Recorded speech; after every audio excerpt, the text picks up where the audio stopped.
je suis Marjorie Lebon, je suis maître praticienne en hypnose sagesse, donc en tant qu'hypnothérapeute pour adultes et également pour les enfants.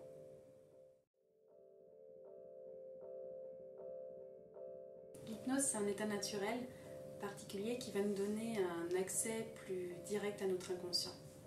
Alors quand on est en hypnose, on ne dort pas, on n'est pas non plus totalement inconscient, on est dans un demi-sommeil, c'est-à-dire dans un état modifié de conscience. Alors ça veut dire quoi? Ça veut dire qu'il y a une partie de nous qui est toujours consciente, mais on va avoir un accès plus direct à l'inconscient, on va pouvoir vraiment prendre du recul sur ce qui a été dit, un petit peu comme en méditation.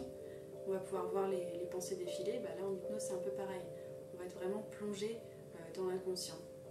Un petit peu par exemple comme quand vous lisez, quand vous regardez la télé, que vous conduisez, vous êtes dans un état d'auto-hypnose. Vous êtes concentré dans ce que vous faites, vous êtes perdu dans vos pensées. Voilà, c'est ça l'hypnose.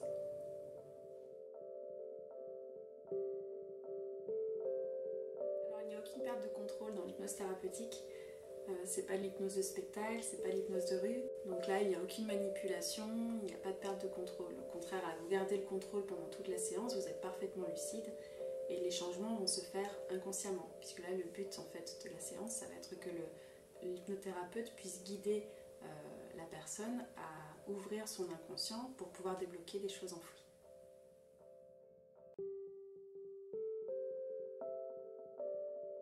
L'hypnose sagesse a été créée par Camille Griselin. C'est une méthode d'hypnose beaucoup plus douce. À la différence de l'hypnose ericksonienne, on ne va pas forcément cibler le blocage directement.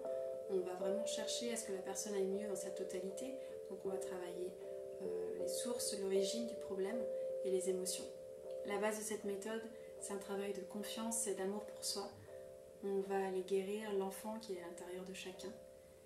Et on travaille beaucoup avec des métaphores, des histoires. Et dans les histoires que je vais vous raconter, il y a toujours en fait des messages cachés qui sont destinés à votre inconscient. Si vous ressentez l'envie de faire une séance, je vous accueillerai avec plaisir pour vous faire découvrir cette approche tout en douceur. À très vite!